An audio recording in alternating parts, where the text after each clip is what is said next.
These days, the custom front end is everywhere.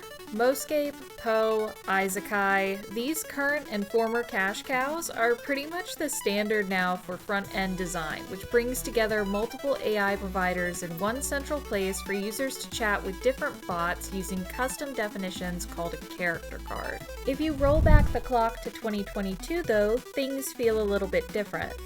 Life finally feels like it's coming back into some kind of normalcy. It feels like you can wake up in the morning without asking if we can stop living through unprecedented times already. It was the best of times, it was the worst of times, and okay, scratch that. It was just the best of times, especially if you were an AI provider about to enter the golden age. September marked the launch of Character AI, a platform that promised to revolutionize conversational AI and solve the loneliness problem created by everyone staying at home the last couple of years.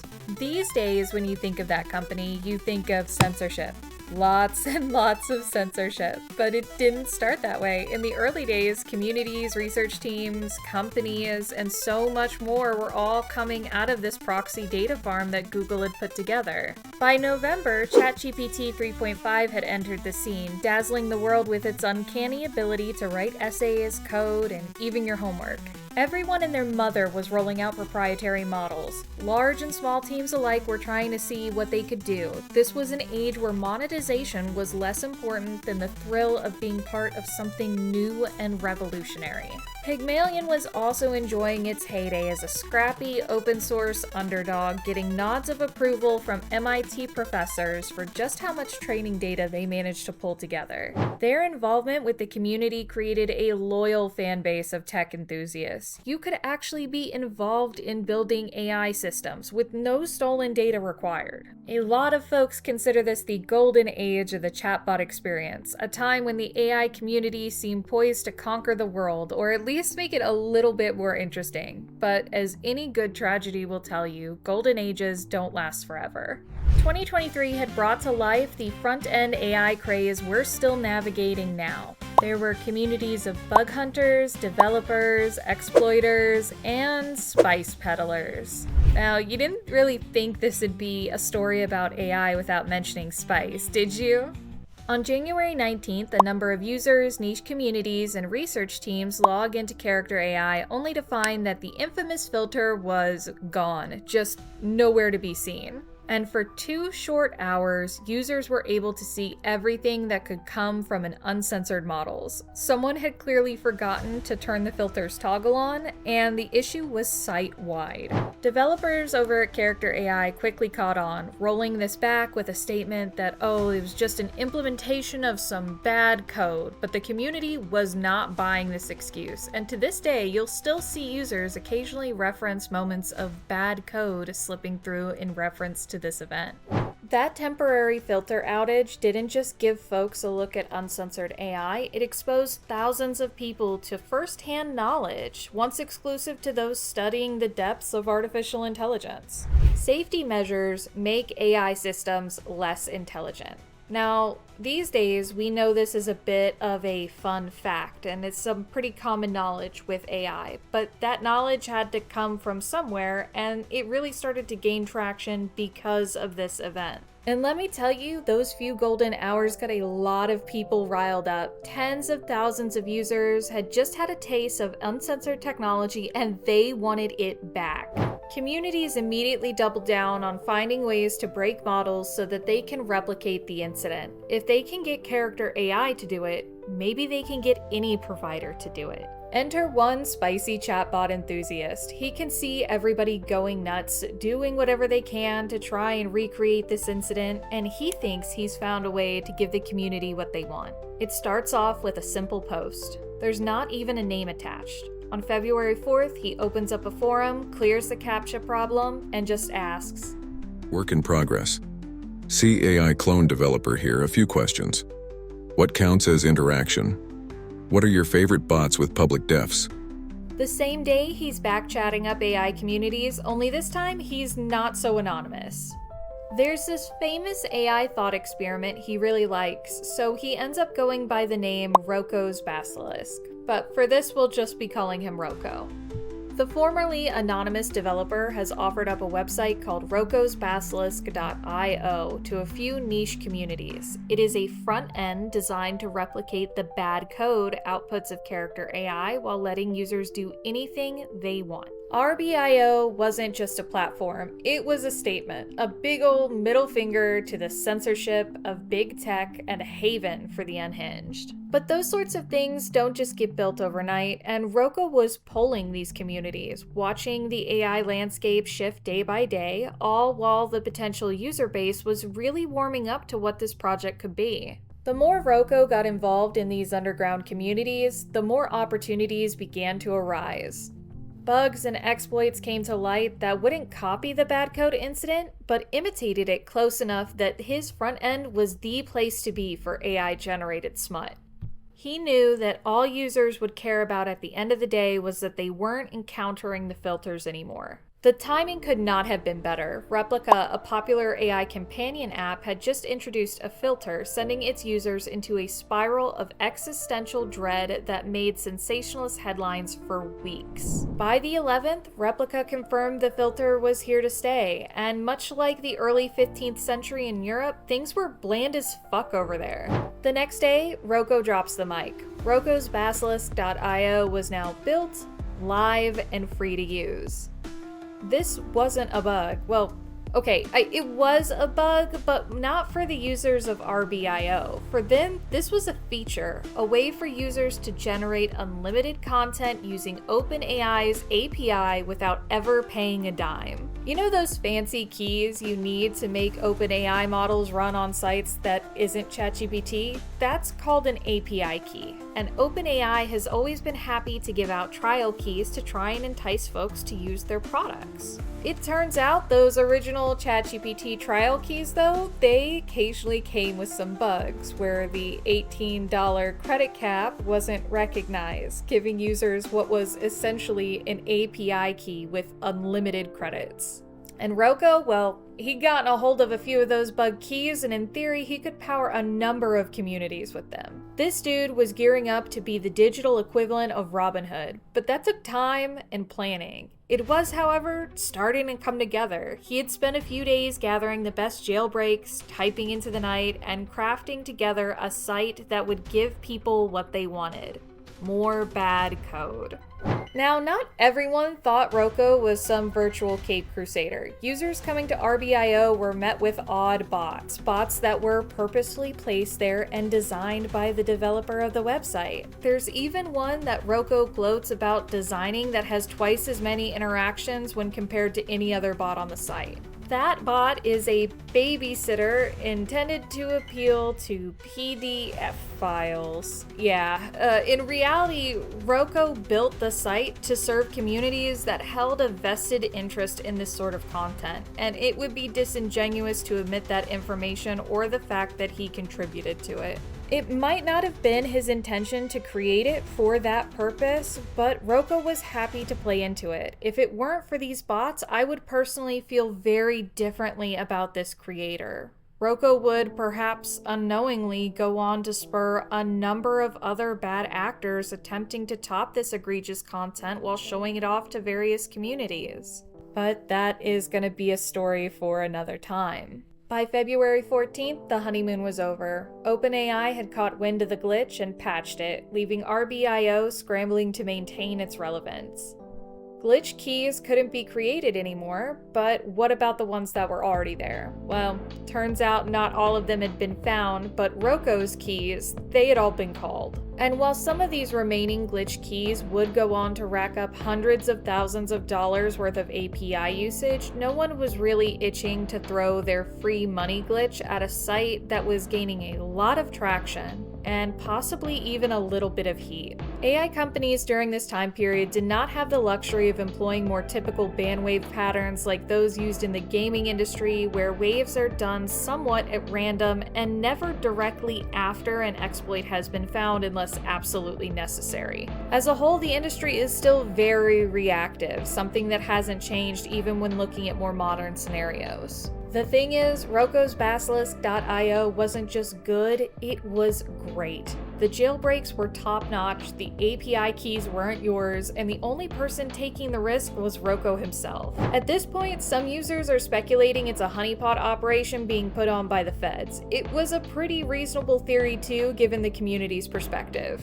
Your chosen platform upsets your community, and then some dev in shining armor steps in to just magically fix the problem with no desire for your information, no desire for your cash. There is no catch. RokosBasilisk was a technological unicorn, but not one of those modern fairy tale unicorns, one of those old school, I have a sword on my face and I know how to use it unicorns.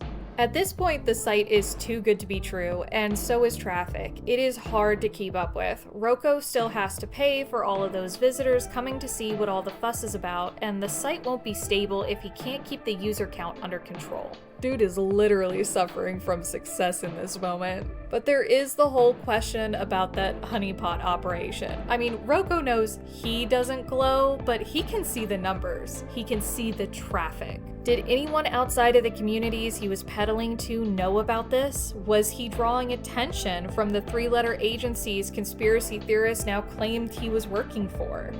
Users log in the next day to find RBIO placed behind a password. There's no information outside of a single post in one niche community, and it's not even the password, it's just a hint from Roko and users insisting not to share the information anywhere. Individuals asking for the password are called out to be feds, and paranoia is at an all-time high in many of the involved communities. The truth, though, is less glamorous. The passwords are just a way to keep bad press away by using common words to the communities that Roko advertised to.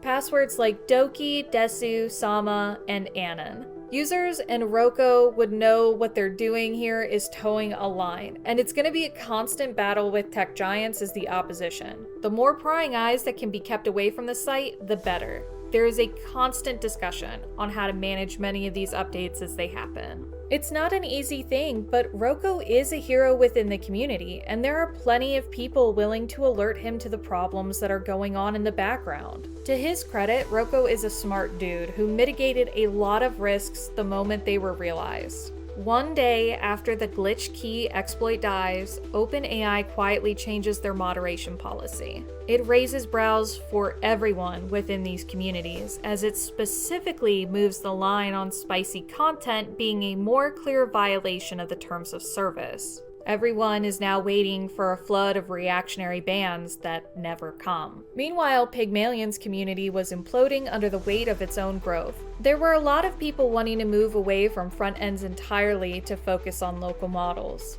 The constant war between users and tech giants was a green light for this project's success, and Pygmalion developers, ever in need of community-generated data, accepted RBIO's chat logs for training on February 16th.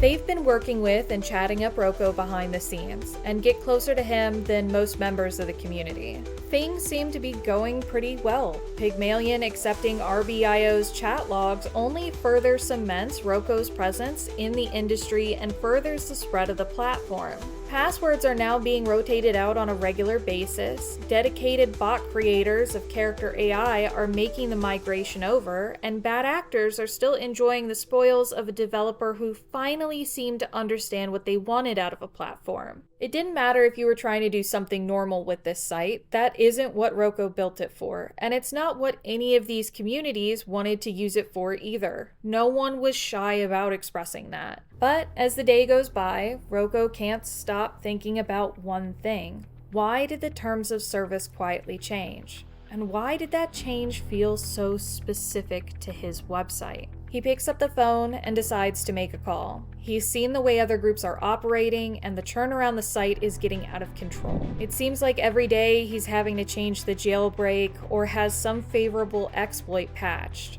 Roko is living in an endless cat and mouse game of breaking systems, watching them get fixed, and trying to break them again. His fight with OpenAI was starting to feel like a lot of stories we see coming out of the field today. Everything is moving incredibly fast, too fast to keep up with.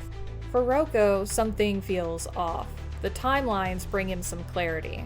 OpenAI seems to be making changes based on his front end. This was never the plan. The site was supposed to slip under the radar and just be a blip in a sea of traffic as a way to do something nice for the communities he enjoyed taking a part in.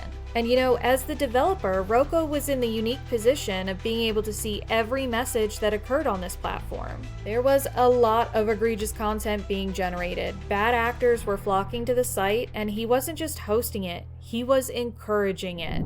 And then there was the key exploit. It had been fixed, sure, but how much monetary loss could OpenAI claim he was responsible for? Roko calls a lawyer. The news wasn't good. RBIO's legal risk far outweighed its clout, and the lawyer says something that leaves Roko spooked. For his part as the operational lead and solo developer, Roko is looking at 3 to 5 years in a federal prison unless a deal is cut, and paying back every penny he cheated OpenAI out of on top of all of it. These are damages that we still don't know the full extent of today.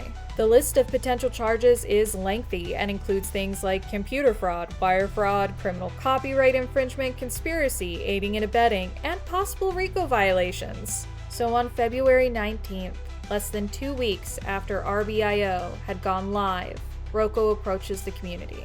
There's no fanfare this time, no announcement of some spiffy feature, poll, or plan. RokosBasilisk.io will shut down, and the community loses its goddamn mind. If you were a part of any of these niche communities using RBIO, this was not some small incident. Digital snapshots of the homepage are taken, users scramble to download their characters and conversations, and Roko, well, he states that he'll be deleting all conversational data soon enough. That statement ages like milk. Privacy concerns are rampant, and for good reason. Users don't want people knowing what they've been doing with those bots on that site. Posting anonymously now, Roko drops a collection of character cards, and in the coming weeks, the fallout is pretty hard to measure. Datasets begin appearing, claiming to be harvested conversations from RBIO, suggesting that Roko may have never deleted them and instead began selling user information on the dark web. Alternatively, it's been suggested that lax security may have led to this data breach. Pages come out showing how to host local versions of the site, and many users returned character AI in hopes of experiencing just another few hours of bad code. No one celebrates. Even those that disliked Roko and his site could realize that this ended up feeling like a collective punishment, where users who didn't align with the developer or their peers' views lost access to uncensored AI. Developers feel the sting as well, taking away a number of lessons but looking for some kind of silver lining in the situation. Roko stays true to his word. He never returns, and no one ever manages to reveal the man behind the mask. RokosBasilisk.io dies quietly. Charges are never filed, journalists never catch on, and Roko walks away from it all. To say this dude is lucky is an understatement, and part of me still believes the reason he got away with this is because of how new OpenAI was at the time. These kind of massive security concerns were not something they could be contending with. The fall of Roko and his site did not go unnoticed by everyone. It wasn't just small-time devs like myself taking notice of the potential that systems like RBIO had. A number of people could smell blood in the water. Well, that or the cash. I once had a retired general tell me that money is just floating all around in the field of artificial intelligence, and it seems like a lot of people here would agree with him. And so the site is cloned, altered, put behind paywalls, and shoved out to the masses, minus the egregious content, of course. It was a ripple effect, with many of the front ends that came out of 2023 being spurred on by the popularity of Roko's front end, some of which have come to have their own tragic downfalls. It was a gold rush with no sheriff in sight. To put this in perspective, nowadays, if you want to make money in some of these same communities, you might sell API key access. Why would you do something like that? Well, these keys tend to be stolen and are sold at a heavily reduced price with no concern of being banned for creating egregious content. After all, you just get it replaced with a stolen key. RBIO had all the potential to enact these sort of scrape and resale schemes, and was being put on by somebody who had the technical capability to do so. But Roko didn't do that. He didn't even ask to be compensated for hosting the website. For all intents and purposes, he was a martyr for a number of communities. But for the wider field of artificial intelligence, they are wholly unaware of Roko's exploits or how he helped inspire a variety of bad actors that deserve their own videos. A few hundred users, a few thousand onlookers, and a handful of OpenAI employees scrambling to fix the damage. That's it. The story of RBIO isn't just about a platform or a developer. It's about people. It's about the users who flocked to the site in search of freedom, the bad actors who exploited that freedom, and the communities left to pick up the pieces. It's a story of ambition, hubris, and the unintended consequences of pushing boundaries. What RBIO really shows us is that freedom without responsibility can be a dangerous thing. Roko set out to create a platform where users could explore AI without limits, but in doing so, he created a haven for bad actors and then went on to play in the mud with them. Ultimately, the community he created was a reflection of himself. The egregious content that populated RBIO wasn't just a technical problem, but a human one. And while this particular front end may be gone, its legacy lives on in the decentralized networks of bad actors that it inspired. All while the site that inspired its creation in the first place hopes that you and I never realize the black market industry it created. So, what can we learn from the rise and fall of RokosBasilisk.io? Well, for starters, moderation matters. Platforms that prioritize freedom over safety often become breeding grounds for bad actors. Now, hear me out before you start crucifying me in the comments. This isn't about censorship. It's about creating spaces where people can explore AI without fear of stumbling into a minefield of egregious content. One way to address this is by developing specialized models for different use cases. Corporate models should focus on safety and professionalism, while models designed for personal use, or even spice, should incorporate tailored guardrails to prevent abuse. By creating separate ecosystems for different needs, we can mitigate more risks of misuse while preserving competency with more refined datasets going into these models. The biggest thing I want anybody to take away is that there exist communities willing to prop up these projects for all the wrong reasons.